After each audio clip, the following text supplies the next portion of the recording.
The EC dollar remains strong despite the impact of recent hurricanes on some Caribbean economies. That's our top story in Caribbean Newsline for today, Tuesday, October 3rd. From the CMC News Center in Bridgetown, I'm Nicole Best. Good evening. The governor of the Eastern Caribbean Central Bank, the ECCB, on Tuesday gave the assurance that although massive damage was done to the infrastructure and economies of some member states by recent hurricanes, the EC dollar is in no danger. Timothy Antoine says the currency has weathered many storms, both natural and financial, and this time was no different. Barbuda, Dominica and Anguilla were devastated by hurricanes that caused billions of dollars in damage last month.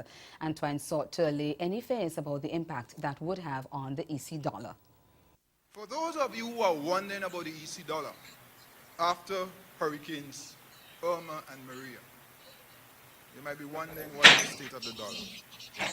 So I want to assure you this morning, I want to confirm today that your EC dollar, our EC dollar, remains strong. Next slide.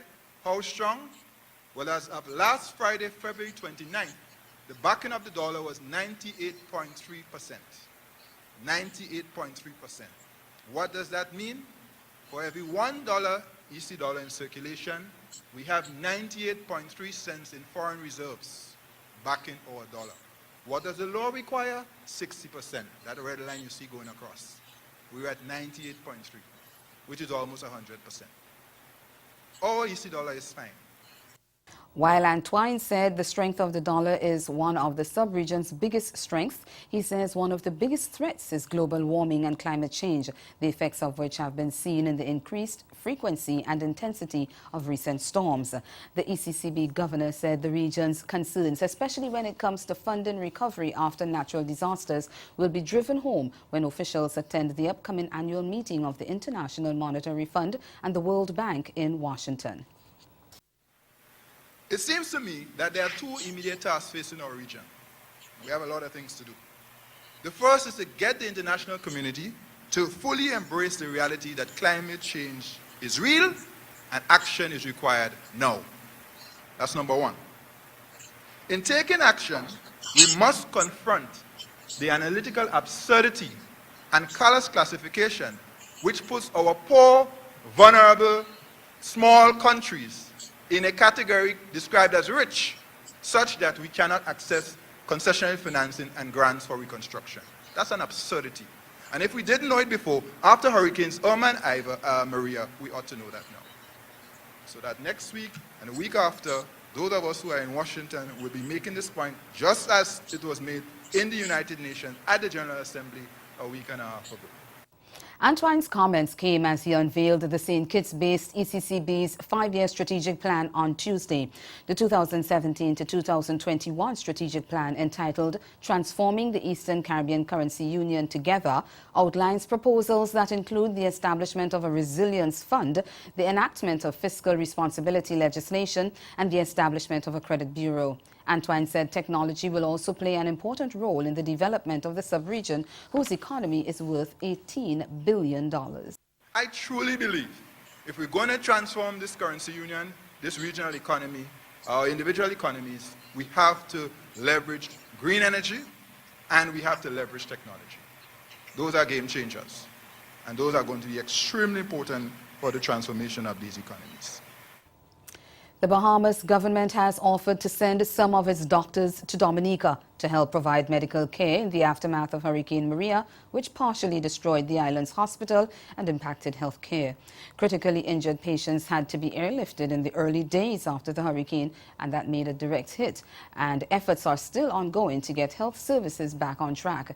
Bahamian Prime Minister Dr. Hubert Minnis has already announced a relaxation of immigration policies to allow Dominican children to continue their schooling in the Bahamas while their country rebuilds. Now he has extended medical help as well.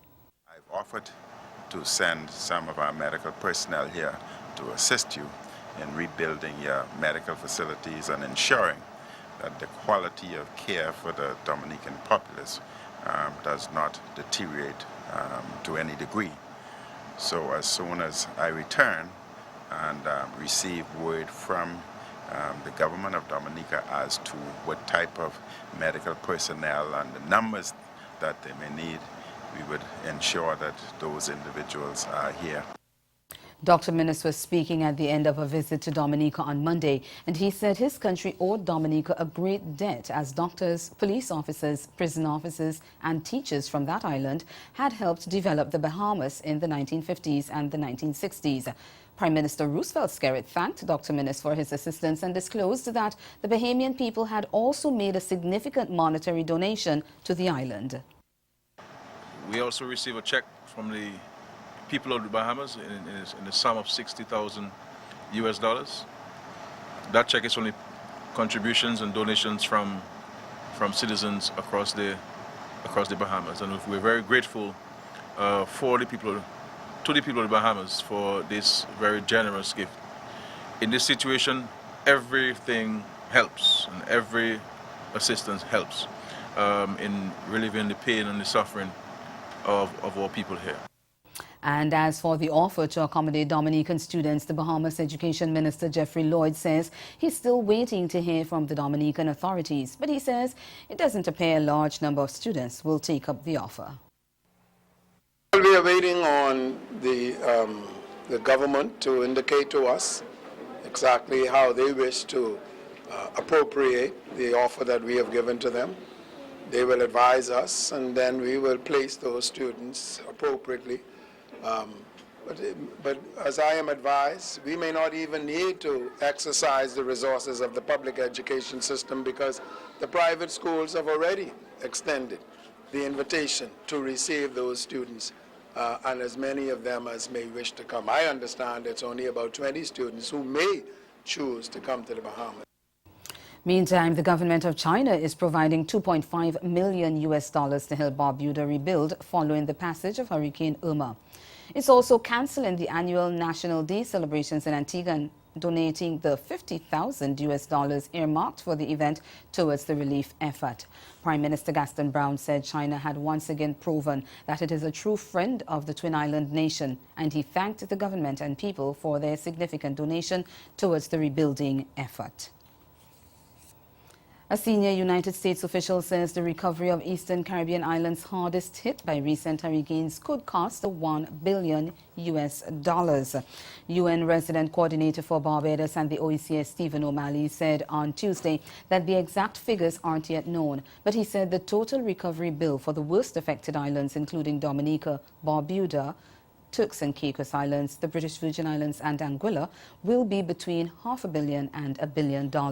So far, he said the UN, World Bank and Antigua government have conducted a needs assessment for Barbuda, whose 1,800 residents were evacuated after the Hurricane Irma left the island practically uninhabitable. In other news, magistrates in Haiti are threatening industrial action if their demands for better working conditions are not met. The Professional Association of Magistrates has given authorities until Friday to sign a memorandum of understanding to address the issue of the judicial officers. They're asking for new premises, rehabilitation of obsolete premises, an increase in the budget of the Superior Council of the Judiciary, health insurance coverage, staffing of the courts with modern equipment and material. And if the MOU is not signed by the end of the week, the magistrates say strike action will begin next Monday and will continue until demands are met. Still to come in Caribbean Newsline, Trinidad and Tobago's latest budget described as bankrupt. That story and more after the break. Stay.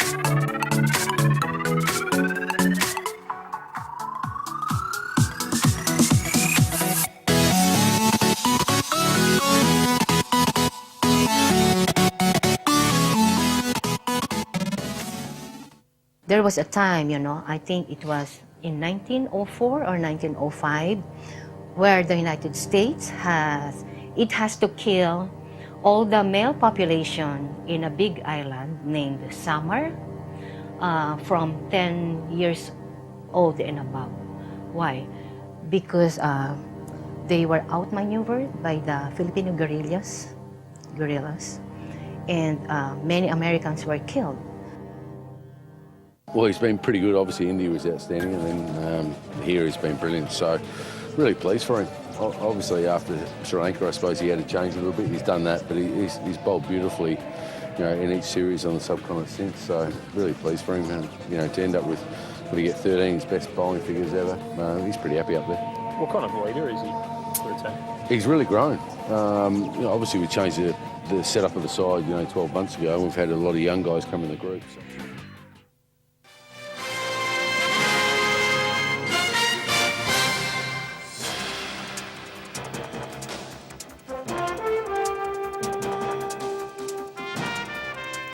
Trinidad and Tobago's opposition leader Kamla Persad-Bissessar has described the 2017-2018 budget unveiled on Monday as a bankrupt budget. At a press conference that followed the 3.5-hour budget presentation by Finance Minister Colm Imbert, Persad-Bissessar said all the budget contained were increased taxes. There was not a single new initiative to grow revenue, to stimulate the economy, and those are the things that are needed to create jobs.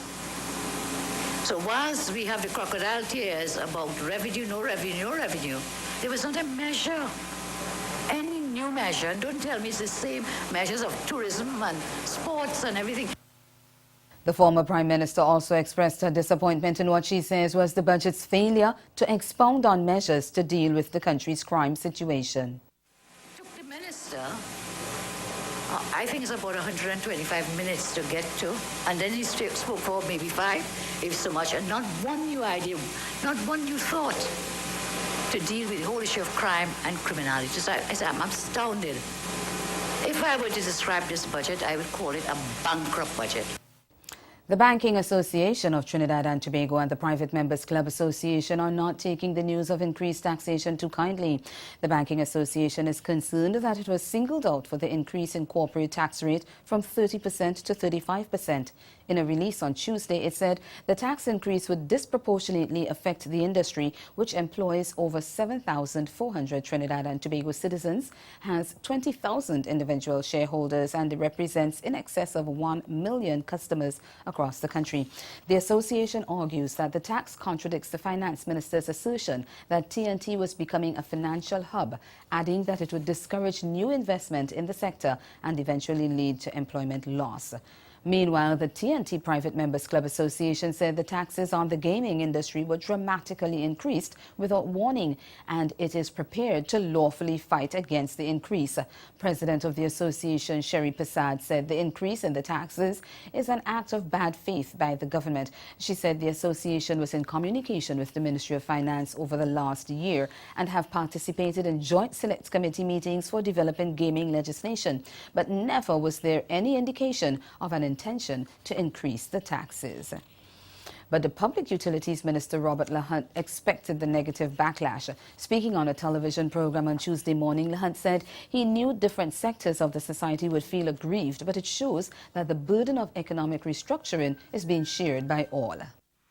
When I look at the budget, and I mean, a lot of people are going to talk about taxes and this has gone up, but I think when you look at the measures, it has been shared by all. You hear the TTME complaining, you hear the Bankers Association complaining, and I'm sure some of the citizens will, some of these increases might result in some increase in other areas because of the diesel prices and so forth. But again, it's about sharing the burden by all. Lahunt said there were other revenue earning options available to the government, which they chose not to use because of their direct impact on the people of Trinidad and Tobago. There was no increase in VAT. There was no increase in personal income tax. Those were options that were available, and those options were not explored because it was felt that at this point in time, you again want to share the burden of adjustment by all. So personal income tax remained at the same level, and there was no increase in VAT. The Barbados government says it is not unduly concerned by the latest downgrade by credit rating agency Standard & Poor's S&P. Finance Minister Chris Sinclair has insisted that the government's policies are beginning to bear fruit. Last week, the rating agency lowered the island's long-term local currency sovereign credit down a notch from CCC+ to CCC. The credit, that's CCC. The credit rating agency warned that there is now a higher risk associated with maintaining the country's 2-to-1 US dollar exchange rate. It is also cautioning that the island's creditworthiness is vulnerable and depends on favorable business, financial and economic conditions to meet its commitments. S&P is predicting that government will fall short of balancing the budget this year and the next due to a range of factors. But Sinclair says government will not be taking any action to justify S&P Major's concerns, even as he admits that downgrades cause some anxiety on the international financial market. When we do programs, we look IMF, we look CDB, we look IDB, we look at other agencies and so forth and so on. We don't look at ratings agencies. Ratings do not determine economic policy. They may comment on it, they may have an opinion on it, and they may issue that opinion based on what they perceive to be the threats or potential threats to people who have lent money or are about to lend money. That is their role, and we respect that role. We know that it does have an impact. They are important in the process and can clearly create hysteria, as you have seen, among people domestically and otherwise. And we have to manage that, but we have to stay focused with what we have to do and proceed with it. And that's what we are basically doing. The United States has expelled 15 Cuban diplomats, saying Havana failed to protect U.S. diplomats from mysterious acoustic attacks. Cuba's Foreign Minister Bruno Rodriguez called the move unacceptable. The Department of State move follows last week's U.S. withdrawal of more than half of its own diplomats from the Cuban capital. Nearly 24 U.S. personnel have suffered unexplained ill health in the city. The decision, announced Tuesday, is certain to deepen the two countries' rift over what the State Department has called specific attacks on U.S. diplomats during the past 10 months. At least 21 people working at the U.S. Embassy in Cuba have reported health problems ranging from mild brain trauma and deafness to dizziness and nausea. Early reports suggested sonic attacks were to blame, but nothing has been proven. Cuba denies targeting embassy staff, and the U.S. has not blamed the country's government for the suspected attacks. The expelled Cubans, whose names were on a list presented to the Cuban ambassador Tuesday morning, will have 7 days to leave the country. And ahead in Newsline Sport, West Indies selectors name an unchanged unit for the two-test tour of Zimbabwe. Stay with us. Sport is around the corner. This ornate wrought iron fence proved almost fatal to an 11-year-old mixed breed terrier. He tried to leap over it and didn't make it, becoming impaled in the process. Local firefighters and hospital workers arrived quickly on the scene and freed the animal, cutting a 3-by-2-foot section of the fence with the dog attached. Now they need to get the injured pooch to the veterinary hospital quickly. Well, I think that we need to address this policy and innovation and technology just like we would actually address domestic policy and how it affects actual people, because we are in a golden age, as he said, and we are in this disruptive age of technology, and we're only going to go forward. We're not going backwards. So in terms of regulation, I don't think that we should be regulating the free market and how people are capitalizing on it, but we do need to regulate the people who are vicious. Paradise Ocean Club is a little bit of paradise for everybody. When you plan your visit, you'll be able to experience waterfront dining, an Olympic-sized swimming pool, a tiki bar, and live local entertainment. Personally, I can't wait to snag one of those cabanas they have available to rent. We're going to head right on into Game 2 of our women's finals. Aurora and Marina looking to take this one to push it to Game 3. Aurora with a nice serve over to Camila.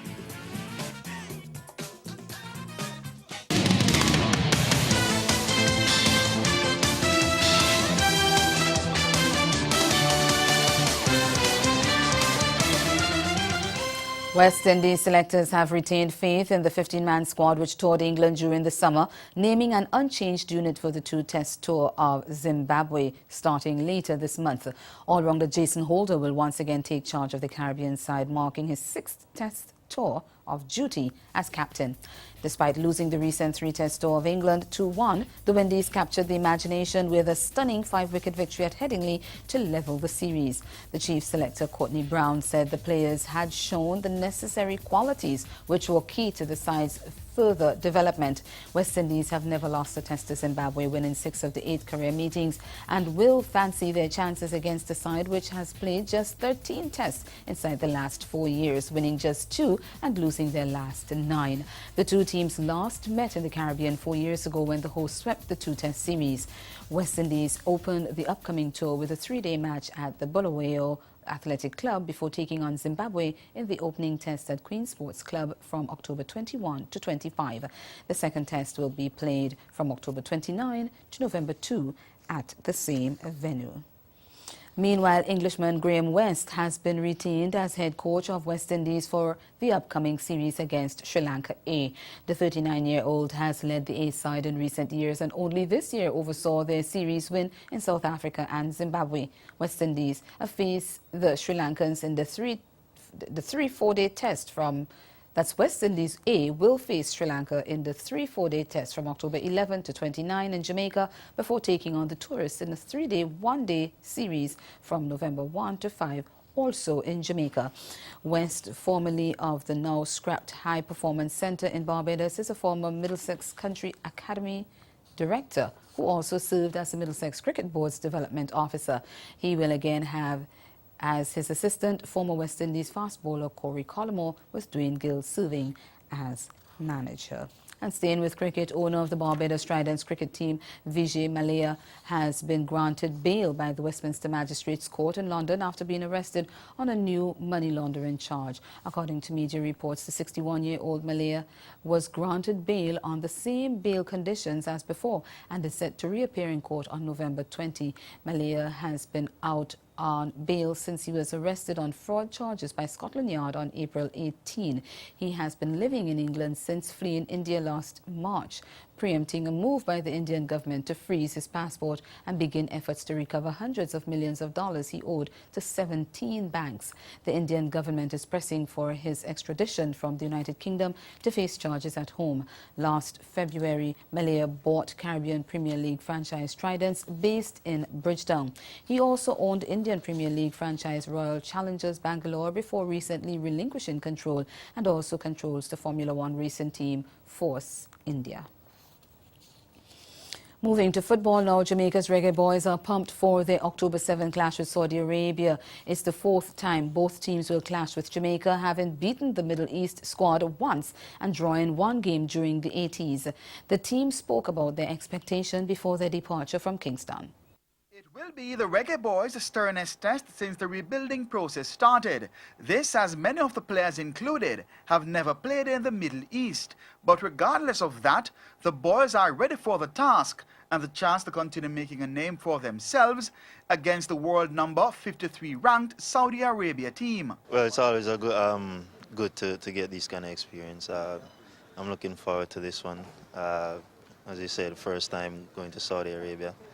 I think it will be a good one. Cavaliers midfielder Siobhan Marsh has been around the national team before, but is yet to make his debut. This time, he's hoping that his hard work will secure some minutes. You know, what you put in is what you get out, and you know, with hard work, it even beat the talent, because even then talent can bring you such far, but with the hard work behind it, it brings you even further. So I'm grateful for the opportunity and hoping for the best. Striker Fabian Reid, who marked his debut with a goal against Trinidad and Tobago, but missed out on the Canadian game, wants a chance to return to the score sheet. Yeah, I always want to score, because I decide in my mind, so every time I get a national card, I'm supposed to want to score a goal, because that is national team. So you always want to score for your for your country. So it's a great feeling to score for your national country, for your country. Similar to the players, assistant coach Jerome Wade sees the game as one for all to gain experience. Going to Saudi Arabia, this is a good experience, not only for players but for coaches as well. And you know, when we get opportunity like this, we have to make use of it. You know, we have a bunch of youngsters with senior players that will be making this trip, and we have to continue to get more games to ensure that these players get opportunities. Trinidad and Tobago lost their final match of the Nautical Men's Championship but was the highest-placed English-speaking Caribbean side when they finished 6th at the Continental Tournament, which wrapped up last weekend. Competing in the 5th-6th place playoff, TNT went down in straight sets to Guatemala 25-18, 25-10, 25-15 on Sunday. TNT opened the tournament with a straight sets win over St. Lucia last Tuesday, but then suffered straight sets defeat to Canada and the Dominican Republic, the last result coming in the quarterfinals. They swept Martinique in the 5th to 8th place playoff before going down to the Guatemalans. Martinique finished 7th in its first ever outing at a Nautical Championship, beating Costa Rica 10-25, 25-21, 24-26, 25-21, 15-12 last Sunday in the 7th placed match. The defeat saw the Twin Island Republic miss out on a second chance to secure a spot at the FIVB World Championship at another qualification tournament later this year. Staying in the Twin Island Republic, the establishment of a sports commission in Trinidad and Tobago and earning more money from the nation's sporting facilities were some of the measures raised by Finance Minister Com Imber as he presented the 2017-2018 budget on Monday. And the government has provided 280 million TT dollars to fulfill the plan. TV6's Sergio Dufour tells us more. Stadiums and new sporting venues set up, Minister of Finance Com Imber says that the focus now switches to getting returns from their investments. He says they are in the process of reviewing the government structures and systemic arrangements for the delivery of sports services. We plan to focus on 3 major revenue-generating avenues: sports services, sport events, and sport infrastructure, given that those areas require very little capital investment as a result of existing infrastructure. He also added that they intended to start a drive to source the nation's top athletes. We will continue with our strategies geared towards the development of sports, such as the Elite Athlete and Coach Development Program, as well as to implement a new talent identification framework for high-performance athletes. And that's the sport. Stay with us. We'll be right back. Grow your business or promote your event through the services offered by the Caribbean Media Corporation and CaribVision. Our distribution provides a platform on cable, terrestrial television, and websites. We cover carnivals and events from across the region. We can bring your event live and alive to the world. For music makers, program producers, businesses, we can expand your reach to in excess of 2 million households daily. Our other services include news updates to enhance your media products, studio space for program and development. We can facilitate the launch of new products and services and training. Contact us and we will help you unleash your creative ability, develop products and services, and provide the medium to watch them grow. Contact Loretta Skeet at cmccaribbean.com or call her 1-246-467-1044 or 1-246-253-3889. Call and book your carnival or event today. Again, the major developments of this day. Governor of the Eastern Caribbean Central Bank, Timothy Antwine, assures the EC dollar remains strong despite the recent impact by hurricanes on some economies. And in sport, West Indies selectors retain faith in the 15-man squad which toured England during the summer for the 2-test tour of Zimbabwe starting later this month. That's Caribbean Newsline. For news and sport around the clock, log on to CarnaNews.com. Have yourselves a good evening.